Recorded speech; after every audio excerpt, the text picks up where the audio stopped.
about pulmonary hypertension. And Dr. Radio is a collaboration between the NYU Langone Medical Center here in New York City and Sirius-XM. And we often highlight illnesses and what can be done to make you healthier, make your family healthier. We're going to be talking with author Sue Fries about her book on asthma in just a moment. This show is designed so that you could call in, talk to an expert about a problem, tell us your experiences. We love your phone calls, we love your emails.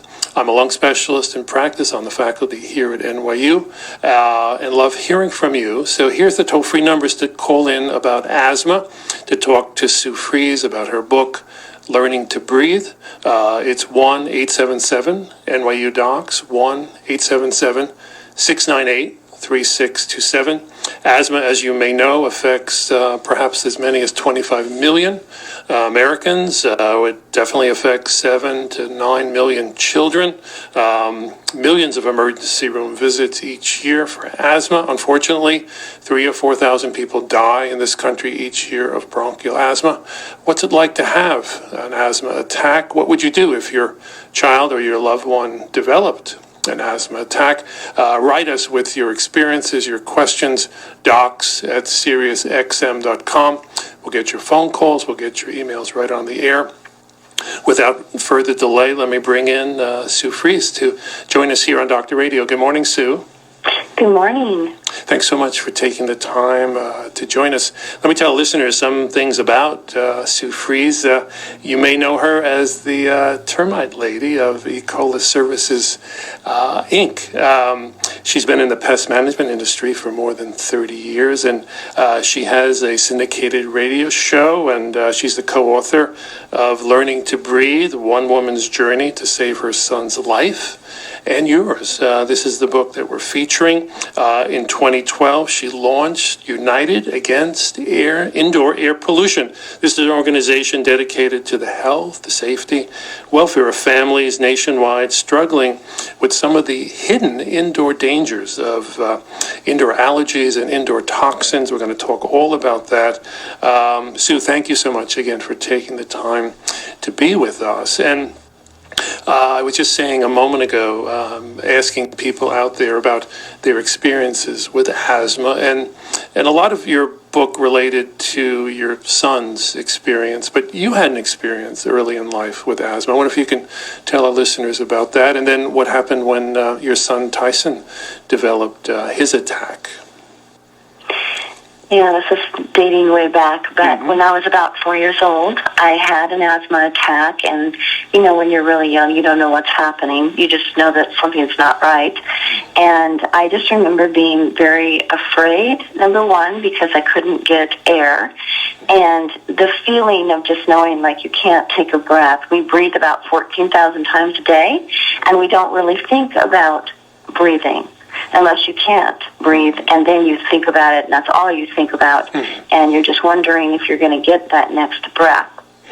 And I remember that it always gets worse at night, and I remember that I couldn't get to sleep because of the coughing and because of the not being able to breathe, and it's just a miserable situation. And for a parent, at that time, I had no idea what my mother was feeling. I just knew what I was feeling, and it was very, very scary. And then going to the hospital, and way back then, they didn't know very much about asthma, and so they were kind of just trying to figure out how to ease what was going on. And I would end up in an oxygen kind of like tent that was very cold and very isolated, so it was very scary because you're put into this bed with a thing covering you, and you can't have contact with the person except for looking up and looking out. So it was very, very scary as a child, and understanding firsthand what it feels like when I, years later, got pregnant and did everything right. I did everything right. I read every book, ate all the right foods, did everything that I could do. I'm not much of a drinker anyway, but I didn't take a drink. Just doing everything right and having a child that you pray that it'll be happy and healthy. And then my son, at 2 years old, had his first asthma attack, and it was just devastating. because I thought, well, where did I go wrong? And you internalize and think that it's your fault. Right. They do say that it is genetic. Most of the time that it's genetic. And so I thought, I gave this to my son. So I started beating myself up over that. Right. More importantly, at that time we were at a friend's house, and he started, just a little bit coughing, and I was paying attention, and then it got worse and worse, and I'm like, oh boy, here we go.